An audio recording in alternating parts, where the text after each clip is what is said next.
All right, what's up, everyone? Welcome back to another. I don't even have a name for the DFS Army League of Legends eSports breakdown pod. We need a name for this advantage. What? That's a pretty good name right there. What you just came up with. I That's mean, not bad. that's just descriptive. I usually like a fun name, How about like what's words from League of Legends, like the gank pod, or like some of those words that, like, when you guys are playing, you're saying all these words and like I'm trying to play and I'm like, what the fuck is he talking about? What's a gank? I don't know what a gank is, but like somebody just ganked me. I know that because I'm dead and I'm fucking respawning over here, but I don't even know what it is. You know what? Could this be the gank? What are some other words that you say like in that game? Like, what do you say when I like jump up on you and just whoop your ass? Is that a gank? It can be. A gank is like when someone comes out from the jungle. I'm not sure. I can't really think of anything on the spot, but man, all right, we're gonna think of that through this thing. So, anywho, we are here. That's what you used to say for getting jacked. There he goes. DFS may know. Here we go, guys. We're breaking down the LCK LPL 6-game slate. 2 a.m. tonight. We've got the Domination Station optimizer going strong live on the DFSArmy.com website. If you haven't checked it out yet, go there now, play it. It's awesome. Parent making teams, stacks, it's crazy. Doesn't pair team, it does everything right, where all the other fucked up ones don't do it right. So let's break down the slate, because on quick glance, there are some very heavy favorites. And I was just talking to Advantage about this. Like, if you just looking at screen here, and let me put the screen big so we can really see what we do here. You've got EDG, Edward Gaming, minus 500. I mean, that's a pretty heavy favorite. Your implied win probability here is, 88%, 90%. Basically, a minus 500 favorite generally wins, although we have seen them lose. Happens a lot. A lot. I mean, the LPL, yeah. Invictus Gaming, minus 5,000. Minus 5,000 is like a 98%. Is there any chance V5 just pulls this one out? No. Pretty much no. 2%. 2%. Yeah. If they win, you're just better off betting them at plus 1,000. As a matter of fact, plus 1,000 isn't even fair odds compared to minus 5,000. But like, that's what you'd be better off doing. Just take the 10x on your money, because it's really hard to make 10x DFSing no matter what you do. I agree. You know what I'm saying? Like, just take the 10x on your money and take the plus 1,000. Don't use V5 in a tournament. That's what I say. Yeah. I'm unchecking them. So my question for you, though, with these two massive favorites here, and before we get to game 3, game 2, we know Invictus is going to win. So my question really is, when the team is massively favored like this, are they going to put up a big score? Like, what does it take for them to put up a big number? Do they have to just like dick around with the other team? Because I got to be honest, I played some League of Legends, Ray. Yes. I've played it. We played together. I've played it. We played together. Guys, if you haven't heard about it, we've played, because I need to learn the sport. That's how we do it here. And when we are kicking a team's ass, it's not like you get so many kills.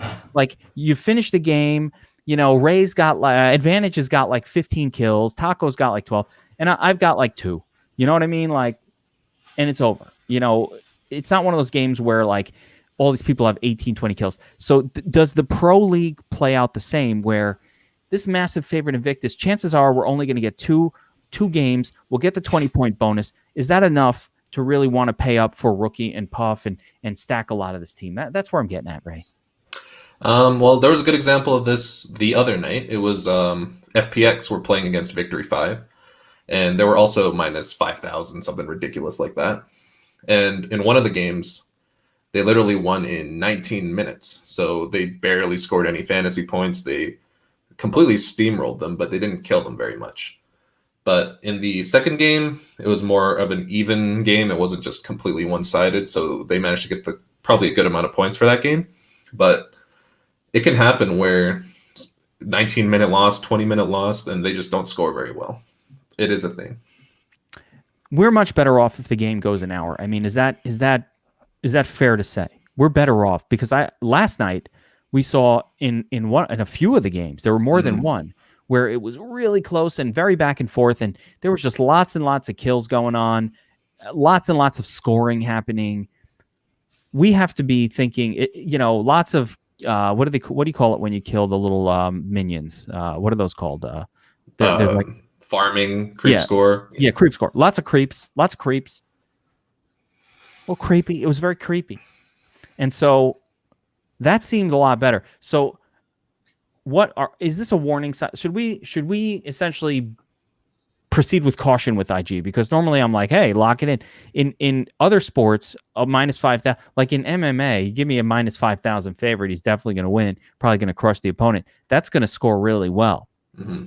But here you're saying it can, but chances are it also can't. Yes. Yeah. I think for this type of situation, IG is probably one of the best teams to have at a -5,000 because they don't typically play a very slow, controlled, like, oh, we're just going to defeat you in every single objective manner. IG is just going to fight you over and over and over. That's just how they play. And they don't always do it in good fights or good situations. So sometimes they'll lose a fight or two, which will extend the game, provide more opportunities for future fights. So in this type of situation, I think IG is actually a pretty good pick for a -5,000. Okay. All right. So they're playable. And yes, I just want to note that, I mean, DraftKings really went all in on reducing the salaries of the players from V5 with CLX, who, has put up big numbers in his very few wins. I mean, 3,400 for a mid, 5,600 for an ADC. I mean, the reason he's listed at 3,800 for a mid is because he's normally a support substitute, but he's been playing mid lane, but they still have him. DraftKings still has him listed under a support role, so he's extremely cheap. Oh, so I can get CLX. He's playing the mid, but I can get him in my support. Is there any merit to playing CLX in what appears to be a very, very losing situation? I mean, I guess there has to be merit for a mid at 3,400, even in a loss, no? It depends. Most of the time, if they're that cheap in a loss, they're just going to get destroyed. So they probably won't put up much at all. But I mean, if if you're planning to build maybe one lineup with V5 or 1%, anything like that, it would be a good idea to have them in there. All right. Let's move up to this other game, Edward Gaming against Dominus. Do you give Dominus much of a chance here? I actually do. I think they have a half decent chance to win this game. I know -500 is quite large as for implied win percentage and just the odds side of things, but they've been getting better and they have a fair shot. I don't think they're favored in any sense. I don't think it's...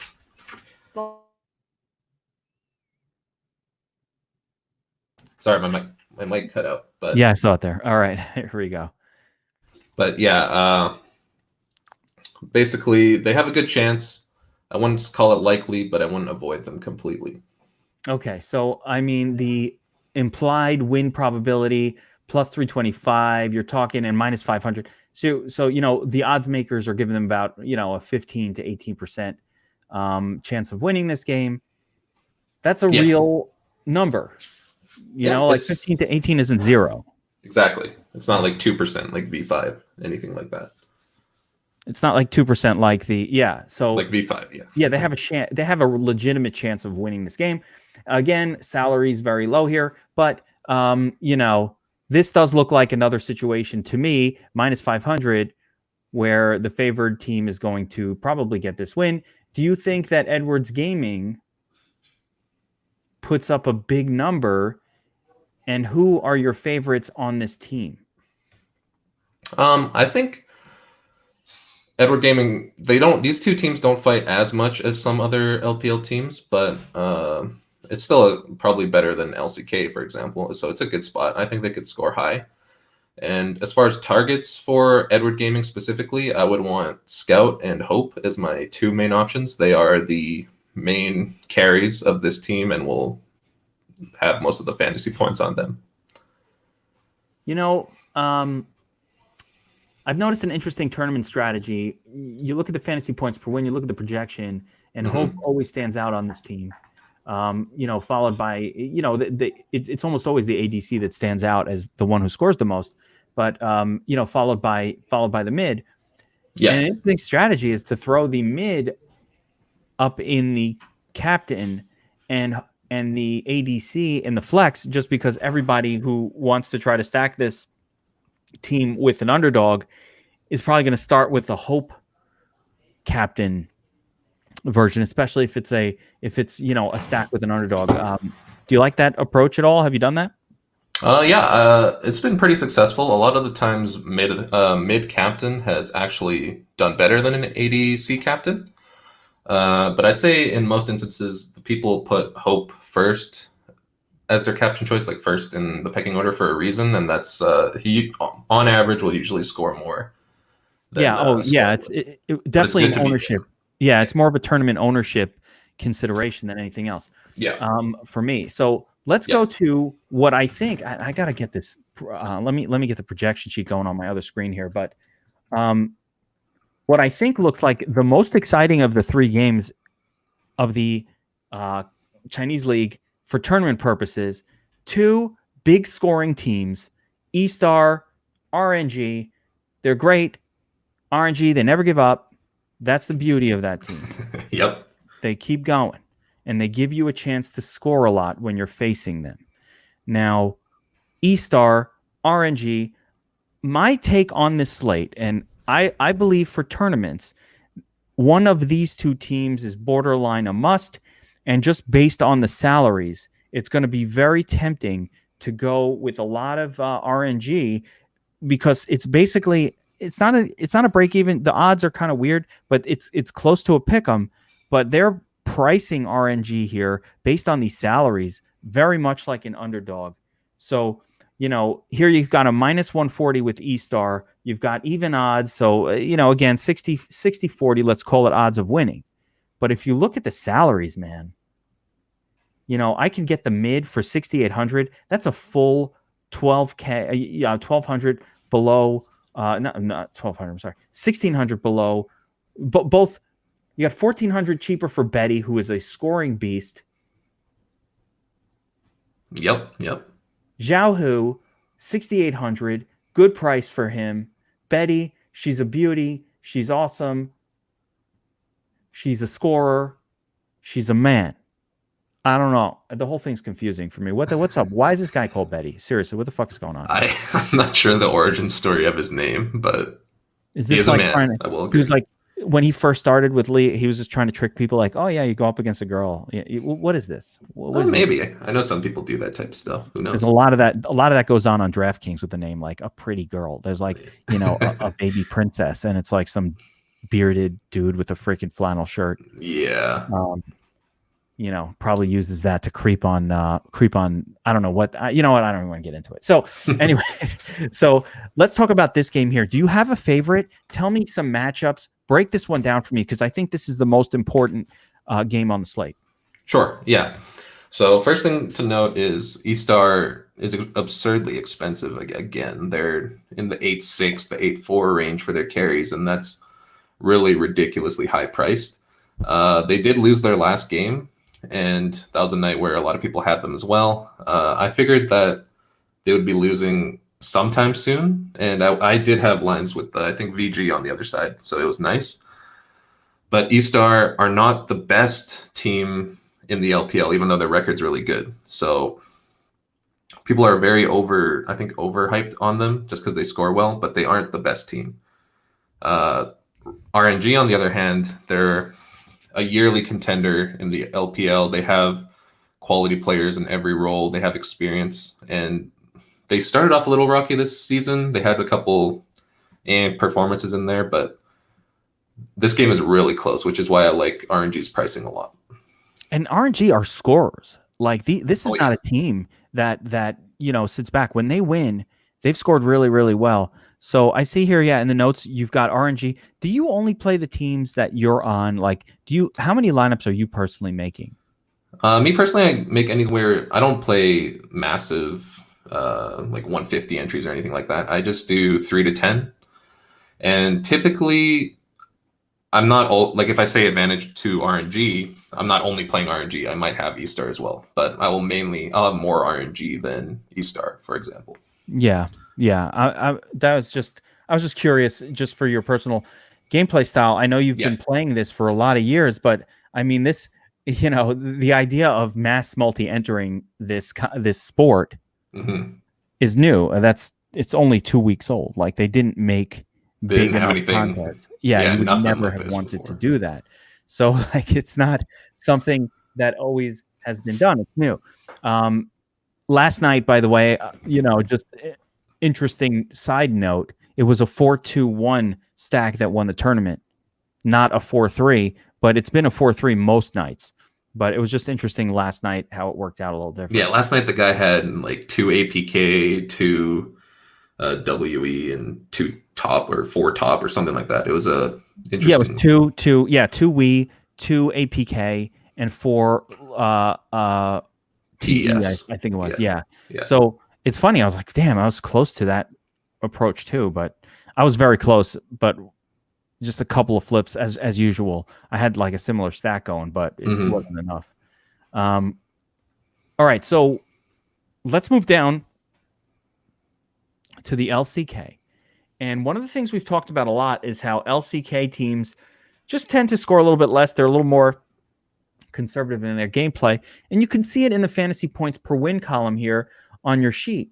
So first game, another massive, essentially lock win is Gen G Sports.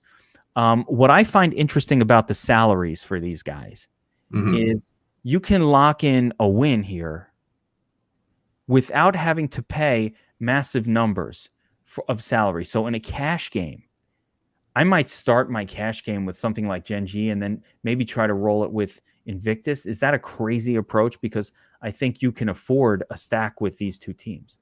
No, it's not crazy. A lot of cash builds end up having one LCK team just because they're, like as you mentioned, they're a lot cheaper than LPL favorites, and they're almost guaranteed the win.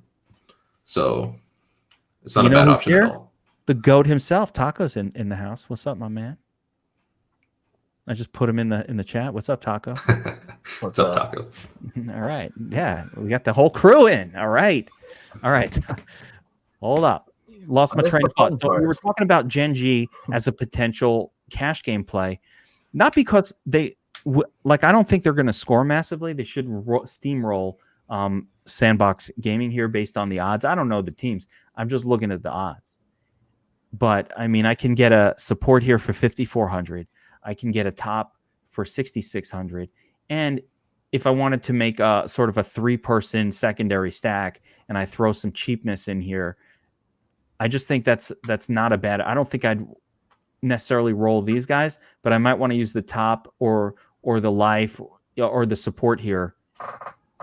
Probably getting a 2-0. Probably get 60 points out of the $5,400 guy, and you can't just get that on a massive favorite anywhere else. Is that crazy? Yeah, they seem kind of like Dragon X last night, where it's the LCK favorite team. The pricing has gotten to the point where, we saw Dragon X be really cheap, and they helped you afford a lot last night. But at the same time, when teams go off like they did last night in historic numbers, a play like that isn't going to win you anything. And I kind of see the same thing coming from Gen G again. Another, probably the stingiest team that there is as far as scoring goes. Their over under on kills is 12, 13 and a half. So the main games on the slate would have to be, pretty low scoring or something in order for this game and the T1 game to really matter a whole lot. It's kind of how I'm looking at it. So, I mean, are you looking at this lock their teams in? Love that. The Gen team's got to be my favorite team on the slate. They're just going to clean up everything. When you say that, you mean for Draftkings purposes or for enjoying watching? No, for the team slot specifically. Oh, okay. For the team slot. Yes. Okay, there we go. So very important note for people who are new or not really understanding this, that on the team slot, we don't want some crazy high action affair. We just want a locked in win and a team that's efficient, going to get all their dragons, get their barons, and take care of business, right? Yeah, and they've got the big dragons per games.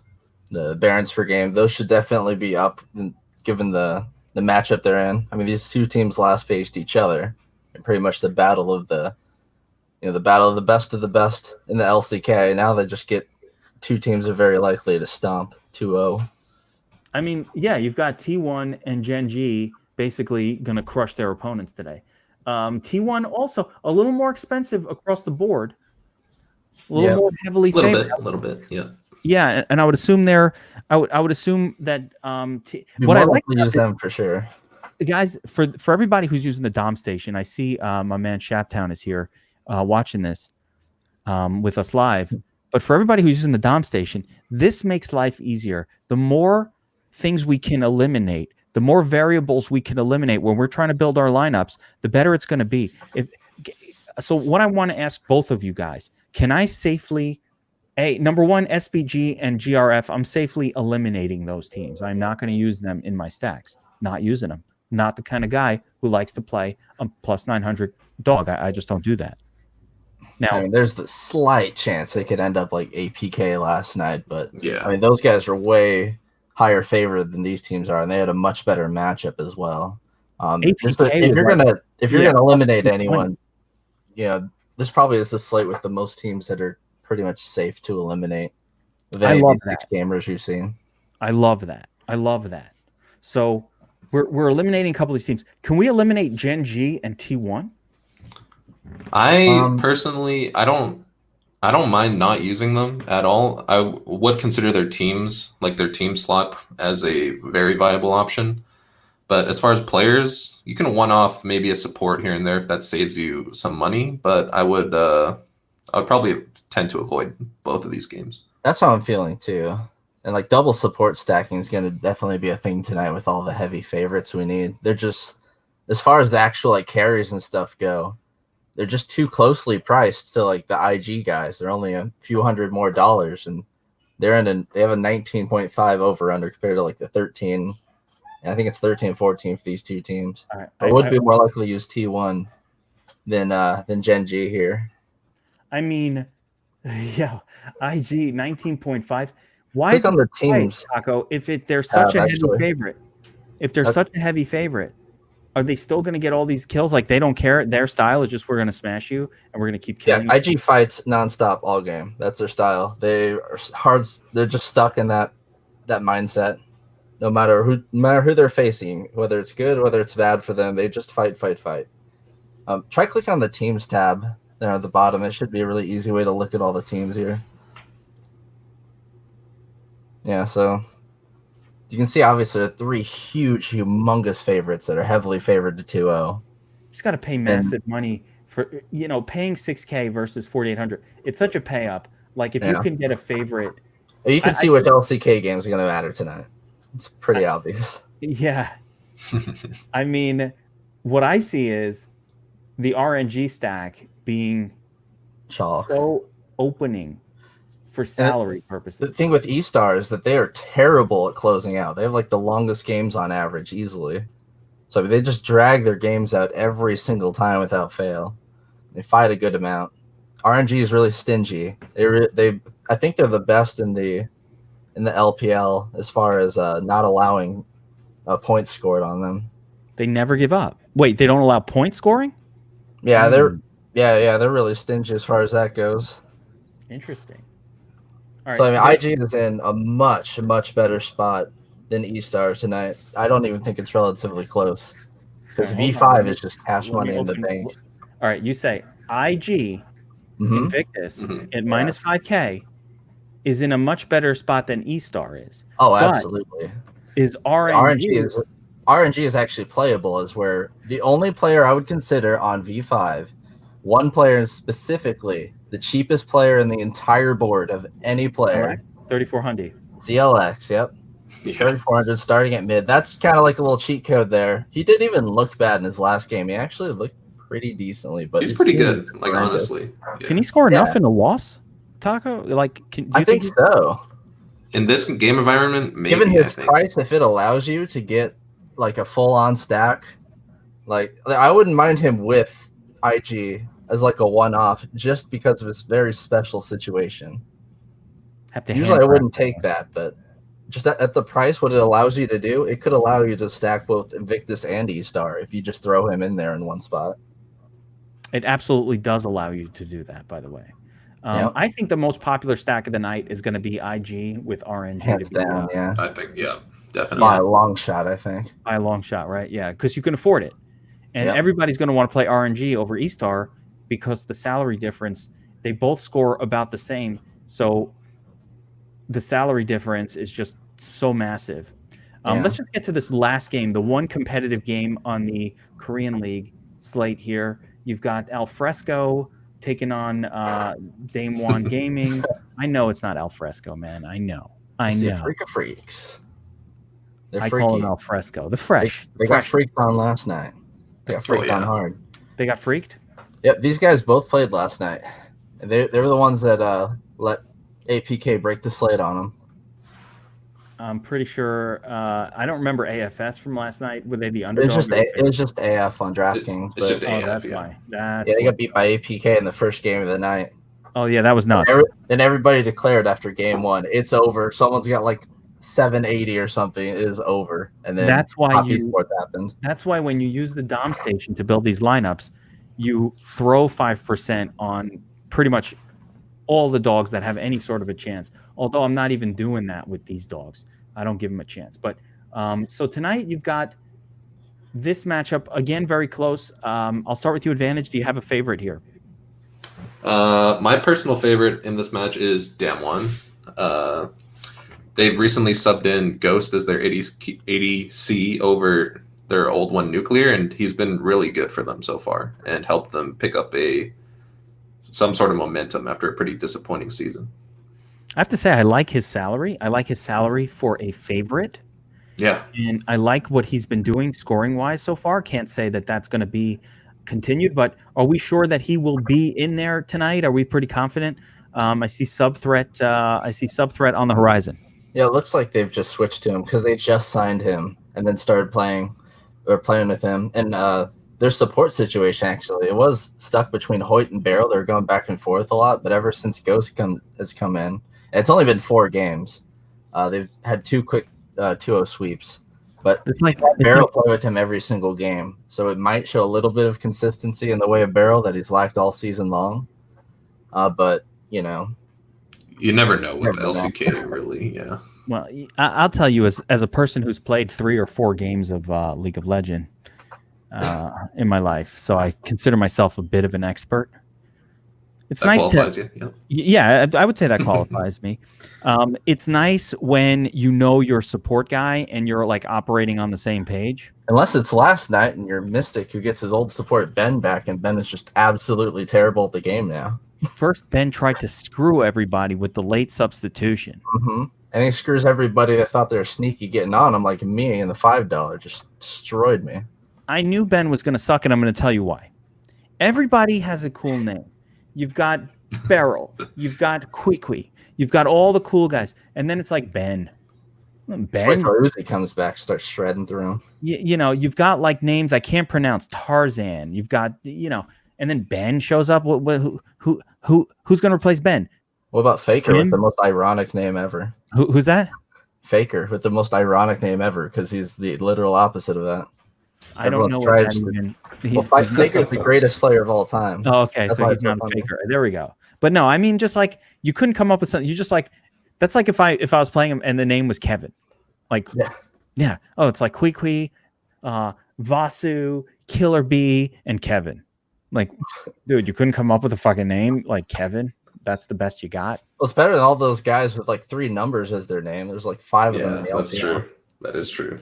So that's 704. But that could be my, like the 212. I'm from Brooklyn. What's up? You know what I'm saying? Like, yeah, I was thinking it was like an area code, and I looked him up. It's like some random rural area in Pennsylvania. I'm like, well, Ray's up in Advantages up in Montreal, rocking the 514. He's like, yo, 514, bitch. 260 here.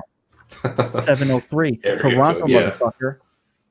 So I actually watched both of these games last night. The thing with Damwon is last night they were in the LCK gold mine as far as fantasy point matchup goes against Hanwha. We found out that Hanwha is definitely the team to target in the LCK. And so their last 2 games have been pretty darn easy. as far as scoring goes, and they've actually had like an uptick in scoring. Shouldn't be the case as much against Afrika, although they, of course, last night they just got kind of lit up. For Afrika, their top laner Kin actually looked really, really good despite them getting swept. The rest of their team kind of looked eh. I mean, the first game, just that, like, Ben just threw. He was like 0-7 or something terrible. They looked better in the second game and really made a long game out of it. And that's kind of what I expect here. Like, both of the Afrika games last night were like 36, 37, 38 minutes long. And Damon's got kind of a longer average game time on their own. I don't think you could ignore this game. This is kind of a must-have game because of the lack of, like, the other LCK games are just not worth targeting almost at all. This is, it's either this or RNG as far as like value goes, middle of the board kind of stuff. Yeah, you're reaching for DMO, which isn't exactly ideal. It's a bit of a reach there. You can play Genji for value. You could play T1 for value. They're not super expensive. Genji looks a little cheaper than them. As a group, I always love Life. That's my dude. If only Effort scored a little bit better. Life's also kind of been that way lately. It's just he's been kind of meh the last few games. I'd rather just grab an LPL support, honestly. But unless something really weird happens, a lot of people are going to tie this Slate, I think. I don't mind that. Yeah, I'll share first. Yesterday, where I had like almost the right, but like you needed to be perfection yesterday to really have a shot at just being profitable. When you mix in a lot of garbage in your lineups, you got to win the tournament. Like, I can probably cash very nicely just kind of loading up on these win locks or some of these win locks. It's easy to min cash a lot. Winning the whole thing takes the exact right lineup. Like, for a while last night, it looked like WE was the stack to have, but the most chalkiest player on the board, Teacher Ma, he was the one guy on that team that kind of sucked for value. He was outscored by their jungler and almost outscored by their top. He came through with a decent game. It was just that you had other guys from the same position put up 150 and 160 yesterday, like went crazy. Junja or something. What was that? Junga? Like some dude put up 205 in the captain spot. It was crazy. All right, I want to quickly look at this at your sheet, Taco. And where am I? I did add a couple things today. Mostly if you scroll over to the right there. So I took what you said last night, actually. Expanded the average fantasy points gained stat to average fantasy points gained in a win and in a loss. That's on the right. Average fantasy points gained. All right, hold up. Why am I not able to sort? Is this my copy? Oh, no. Oh, no one. Grab your copy. Yeah, I'm on the wrong one. See, this is live stuff. Average fantasy points gained. This is fascinating. Yeah, it's gonna be all IG pretty much because V5 hemorrhage fantasy points to everybody, and their gained in a win stat is almost the exact same as their gained in a loss or gained overall stat. They're 1 in 20. They always lose. All right, so average fantasy points gained in a win, very, very important. Now, who's showing up here? All of the favorites, right? Yeah, pretty much. Worth sorting by that just to see if anyone sticks out that's not from IG. Yeah, I'm trying. It looks like IG, then EDG. DMO gives up points apparently. Yeah. Yep. Really, just a lot of the other teams on the slate do not like to give up points. Like RNG don't.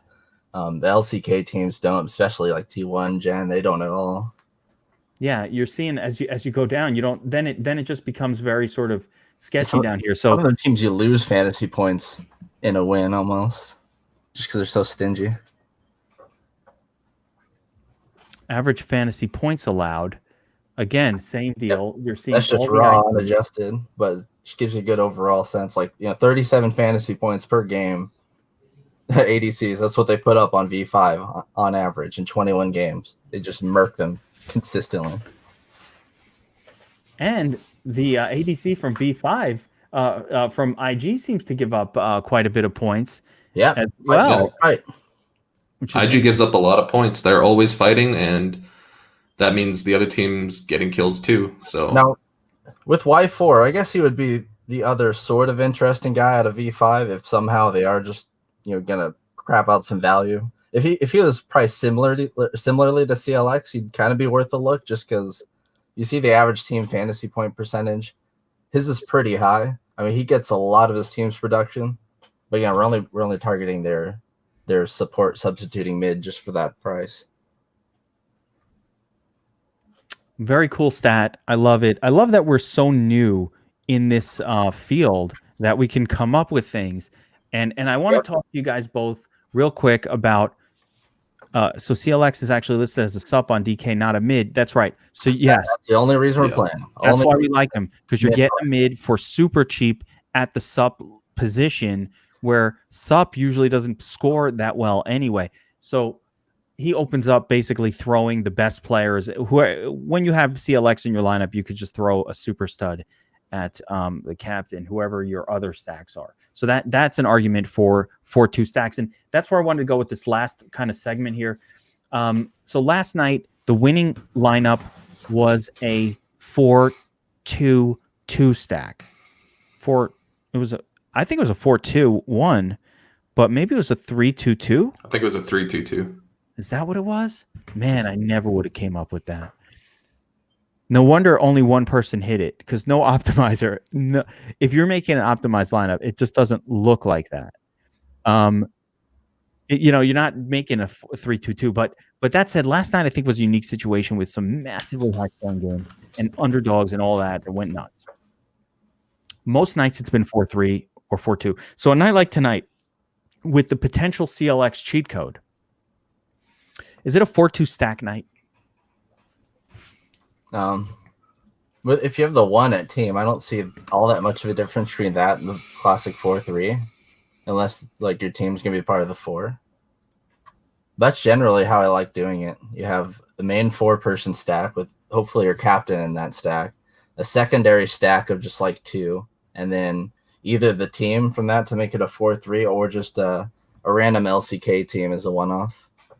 That's how you like building. Do you think that in the domination station that I should add a parameter to either include yes. I didn't ask the question. You just want any parameter. That we should add a parameter that says leave or take the team from the secondary stack, not the primary. Yeah. I think that's a good I would just have it lock in, if you're doing a 4-person stack, then lock in 4 players. Or just have your primary stack be all players and not team. The same difference. Upside. Yeah, well, same thing. Top eSports could only, as a team, they could only put up like 70 fantasy points max last night, no matter how many fantasy points their players are scoring. Their players are all going off for hundo bombs left and right.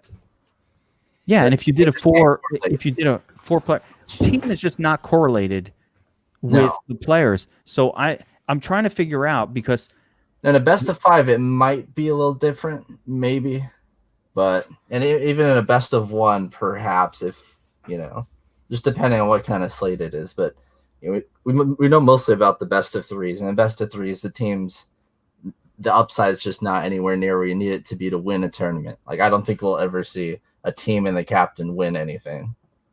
No, definitely not a captain. And by that's the second parameter that we're looking at for the next sort of, for part 2 of the build for legal, is forcing the captain from the primary. And the primary stack being the larger of the 2. If you do a 4-3 or a 4-2, it would be the 4. And on FanDuel will be a little different, so we're gonna have to figure that one out. But I was really thinking, like on FanDuel, I might just not tie, quote unquote. The only reason that team is relevant to a stack at all is because you ain't winning if your stacks team, the 2 teams you chose don't win. So it makes it only have to predict 2 wins. So what's that? Makes it so you only have to predict 2 wins, really. Yeah. So you throw a third team in there that's not part of your 2 wins, and they lose, and it's like, oh man, that sucks. But then again, you could jack up the projection for the minus 5,000 and the minus 1,800 on the team, and if you did like a 4-2 stack, a lot of times and it left over a lot of salary because one of them was a super underdog. Could just grab the most expensive team, lock in, probably what is a 2-0 win and a decent to good score. So there's some merit to like lineup construction and how you're treating that team position. And today it's going to be really interesting to see how the CLX situation. Let's see what Taco has for a projection for CLX. I'm just going to go to value because I assume he'll be the top value on the slate. I think his projection might be like 25 or something. Oh, that's still pretty weak. The percent chance of them even winning is so small. With that being factored in, it's still going to mostly look at just like it's mostly assuming that they're going to lose like 95% of the time, 96% of the time, or whatever it is. Where is he? Oh, brutal. Yeah, 25.5.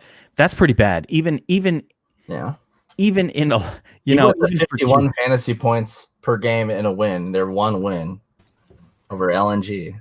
He went off that game. Not gonna lie. Sure did. I wish that if we saw his opponent, let me just see what his opponent gives up. Opponent fantasy points allowed. Yeah, IG fights a lot, so they still give up pretty good amount of points. They do give up a lot of points. And that is factored in the projections now. That's factored in. It just went off their fantasy points per win, per loss. Now you're factoring on the opponent's DVP? Yeah, the fantasy points gained. Love it. All right. Let's see if we have any questions. All right. For anybody watching, now is your chance to type in questions about tonight's slate, questions about eSports, questions about stuff. If you have anything, this is your chance. Oh, wait. There are new comments. I don't even see. Okay, here we go. Everybody hates Ben. Yeah. We're all trying to get a little sneaky. Didn't work. Well, we thought a late-minute replacement, no one would own him. You know who I hate more than Ben? It ended up being like 1% owned, so we went ADD, okay? Attention Deficit Disorder. He did me wrong. Didn't that guy get subbed out yesterday? Yes. Yeah, that guy I hate. Did APK end up being the best team last night? Yes, because they were cheaper than Dragon X, and they tied Dragon X at 60 fantasy points. As a team. Okay, yeah, there we go. The teams they tied. So cheaper, they tied. But note, you can win these. Like the difference between a 58 and a 62 in the team, that's I haven't seen where I'm not sure. You know what we could do? I guess we could test this out in the back testing mode at some point. But it'd be interesting to see if the nuts play rather than what won the tournament. Because I'm not sure the nuts is winning every single tournament. No, so last night Team WE lost, and they were in the nuts. A WE stack was in. When we say nuts, I don't mean the tournament winner. I mean the best possible score. Best possible lineup. Geomag scored 138. Those games went forever, man. I was up until ungodly. I don't sleep. People ask why the shit comes out late. Man, if you're watching this stuff, you don't sleep. It's a crazy schedule. All right. Brandon Tate asks, who is your top play tonight for raw points? Definitely someone from IG. If just straight up, they're in the best game environment.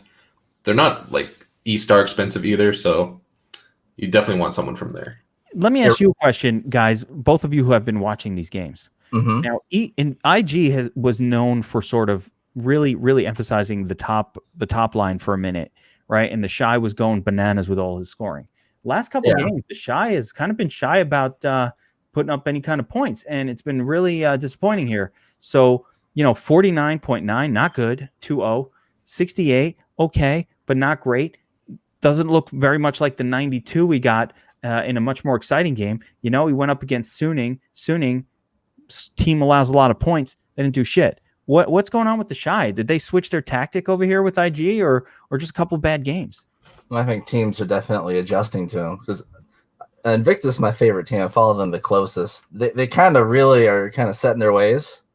So teams have been adjusting, been able to anticipate the dives coming top lane, not dying to them as much. Really, the Shy has just not been performing very well. Oh, so you're saying he's not playing well, but it also could be teams adjusting to. It really hasn't been. That and the meta is kind of changing a little bit over this last patch. The Shy screwed They've also been putting him on like a couple tanks. Like he played like an Ornn game the other day. Yeah, and that's not those types of champs are not his type of champs, and they don't score super well compared to normal like carry top laners, which is what he normally plays. Yeah, he had been scoring pretty good amounts. Like some of his big pop-off games were with him as the Kalista top, and he hasn't been getting that Kalista top. Yeah. All right, next question from Vincent Magno. Thoughts on Betty as captain? And if you're MMEing, how many different captains are you using? That's a tough one. I'm going to throw this to Taco because Taco is an MME specialist here. You're throwing it to Taco because Betty's Taiwanese and so am I. RNG is a team. Wait. You're Taiwanese? What? Heck yeah. You're from Kentucky. I thought you were like. No, that's just that's right. Like my grandpa's from and stuff, you know. There we go. I thought you were from Kentucky. I'm not All right, out of there, or else the stream would be much better. So Betty is she? Are there any women in the in League of Legends? Like there was in the Russian league, and they went like 0-52 in 2 seasons and got relegated pretty hard. It was kind of a joke. That's so misogynist. Someone put 50 kills on in one game. There is no reason that a woman can't be just as good as League of Legends as a guy, and yet no comment. They don't want to play it because there's a all right. So the support for IG currently on the bench, Balan. He used to be called Betty, and he won Worlds or she won Worlds, however you want to put it. So that's the counter argument there. I pay a girl $1 a minute to be my support when I play League of Legends. She's pretty good. GG, baby. Yeah, she's pretty good. All right. So for Betty, so RNG historically is a team that funnels the crap out of their ADC. It's usually Uzi, of course. They've kind of been doing that with Betty as a replacement. Really solid replacement. But we've seen Xiaohu, their mid, doing a little bit better recently. But still, you know, for a value captain, I mean, Betty obviously has the upside. I think Betty's going to be one of the most popular plays at captain on the whole damn slate. Yeah, definitely. I agree. Yeah, I mean, fit a whole lot in there if you do that. She's gonna be one of the most popular captains because everybody wants to play RNG. They're the team to play in the game of the night. Like Taco, you said this is the game of the night, and it's the only one you can afford. It's very difficult to afford their mid, though. I might look to their mid. You know, so Xiao Hao, just to be different from everybody who's going to run to Betty. I like that. And look at the jungler and Lang X. Good scorers. Xiao who got a higher score last game. Yeah, that's the trick. You see Betty, you're like, how the fuck am I gonna? When you're manually doing it, when you're manually building your lineup, I'm not fucking using Xiao Hao. Betty fucking outscores him, by 10 points a game. And then Xiao Hao comes in and kicks some ass, and you're like, fuck. E-Star does give up more fantasy points to ADCs than the mid laners. It'd just be, kind of pick and choose there. I think Xiaohu, you'll probably end up on him a lot just to give him to fit salary wise. It's $400 cheaper. You're gonna have a lot of this team. This group is just so cheap, good scorer. You're just gonna have a ton of these guys, and they're gonna be chalk. So it's risky because it's chalk. E-Star, I think, for a light favorite. Will not be very chalky at all. Very expensive, very, very, very pricey. All of their guys, but I like them for PvP. But who do you pair up E-Star with? I don't even know. Like, you don't get to use RNG, so at this point, you definitely can't really DMO or the game one game, something from there, or just you're borderline going to have to use Africa. Yeah, some of this if you want to use E-Star because they won't pair very well with IG or EDG even. All right. More questions. Do I think Gen G would be a good to use as the team slot? I'm going to answer that. Yeah, I think that's the best team. Yes. If you can pay up, you got to pay up a couple thousand more for these guys. So you only really want to do it when you're leaving a lot of salary on the table. No reason to leave the salary. Might as well just take Gen G. Yeah, Gen G. I think they're cheaper than T1 and IG, and I like them better than both of them. Yeah, they crush dragons, they crush barons. They're very into it. E-Star game, better for straight bets than DFS purposes. I say no. I think E-Star game is exactly the game. Yeah, I think this is the game to target, right? This is the game of the night. And you can see what the obvious 4-man stack for E-Star would be just looking at kill participation percentage. I mean, Xiaopa is a definition of a weak side top laner. They really do just let him exist on a tank while the other 4 guys just put in work. And then look at the average game time, too, on RNG and E-Star. I had an interesting question. All right, I'm going to throw another strategy question at you guys here. Mm-hmm. Yep. Now, we talked about at one point SUP and ADC kind of being correlated and, stacking them. But I haven't seen it really play out that much in the actual scoring. Can we rethink that? Is this an important stack to do? And is there any evidence in the data that suggests that there's a higher correlation between ADC and SUP, for example, than just the team correlation? We can go filter them out and look at their last 10 games and see how they kind of go with each other. Kind of get a sense for which supports kind of do and don't correlate with their ADCs as much. Like if you see the ADC with a really high like team fantasy point percentage and not so much on their support, you kind of know that's the case. Like Ming for RNG doesn't score with his ADC a whole lot, but like someone like Xiaoxi for eStars definitely does. Like Xiaoxi averages more fantasy points than their top laner and is $1,000 cheaper. Why he's not the chalk every single time eStar plays kind of escapes me. Is the kill participation rate advantage? Is the kill participation rate something I should be heavily focused on? It's really important because the more kills you're involved with your team, that's more assists, that's more kills. Like for example, in that one, Xiaobai has really low kill participation, which means he's not as involved, which is part of the reason why he scores less than Xiaoxi. Am I seeing here like this jungler for eStar is super expensive, right? And he's got a 79% kill participation ratio. So based on my playing game, whereas Lian 57, very low kill participation. So this guy Wei, when he's jumping in to these battles, pretty much every time his team's on a battle, he's like taking the lead. He's ganking people. He's coming out. He's in every battle. So he's moving around a lot. Whereas other guys like maybe Lian, they just don't play that style. They're like, hey man, hang in the jungle, do your thing, have a good time. We got this. Like, is that a different style of play? Give me an understanding of why one guy's 80% and one guy's 57. Part of it is touching back on the ADC and SUP correlation as well. Part of the reason for that is champion picks. So like their units or their person. Because had a great game the other day, by the way. Yeah, because some supports are supports that are just sticking to the AD carry, like Yuumi. Like they'll be on the AD carry all game. Every single kill that the AD carry is a part of, Yuumi will be a part of it. Mm-hmm. But for other engaged supports, where they just go in, try to start the fight, they'll end up dying before much happens, and they'll have lower score compared to like their AD carry, who's still standing in the back shooting them. That was bad on Nautilus last night. Yeah, that was literally Now, one thing I'll point out with Invictus is that when Leon is in the game, Rookie tends to play better. And when Ning is in the game, Puff tends to play better. It's something I've kind of noticed just from watching them. I'd love to see the data on that, Taco. I'd like to see that data. Not empirical, not what I kind of noticed, but actual numbers to back that up. Mm-hmm. Okay. I like to see the real numbers back it up. That's just me. Dominus worth playing. Last question. Dominus plus 325, cheap, high scoring when they win. Got to have some stacks of these guys, but not too much. I'd say have some. Yeah. Yeah, get a little bit. To have some. There's not really many options. Yeah, there's not. Yeah, the other ones aren't very appealing. Available. They're 13-11. They're not as good as they used to be.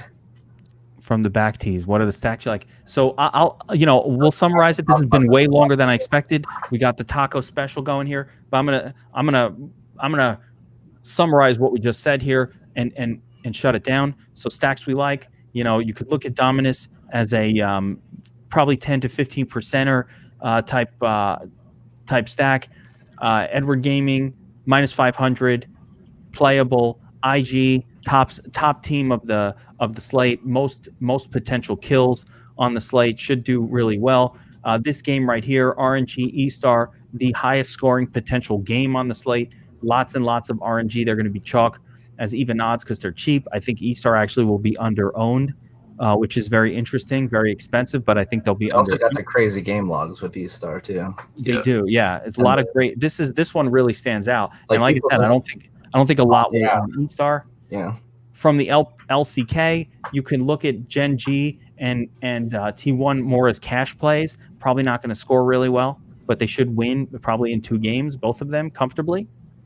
Yes. Can take the support from these teams, right? And then this game here, La Fresca and Damewan, very playable. Both teams, pretty even odds. And of course, advantages, quote, win picks are right here. DWG gets the advantage. So quick breakdown. We'll call it a breakdown. It's a lot of esports talk. For the next one of these, we're going to think of a name. Like we're going to call it like the gank, or think of other like words that you say in game. Like I've played a couple games with you guys, and I got to be honest, I was embarrassed to say I was only understanding like 1/3 of the words that you guys were even talking about. I was like, oh, you ganked me. I'm like, well, I don't know what they're saying, but I was too embarrassed to be like, yeah, what does that mean? I was just like, shutting up. Let's be quiet. So I'm going to try to remember. What's that? There's no shame in being new. League is hard to learn. I was like, what? Come get the thing. We're ganking the thing. I can't even repeat them because I don't remember what they were. I was just like, let me turn my brain off. I don't know what these guys are talking about. So there we go. That's a breakdown. DFS Army people, we've got the domination station going strong tonight. You can stack it up. Change it around a little bit. It's going to choose the teams in the stacks randomly. Make sure you use forced min exposures for the teams that want the most of. So like when you're setting up the optimizer, you want to like look at these. You want to make a decision on exposures. You might say, all right, I want 20% Edward Gaming. I want 40% Invictus. I want 20% E-Star. 35% RNG. It's going to take RNG anyway.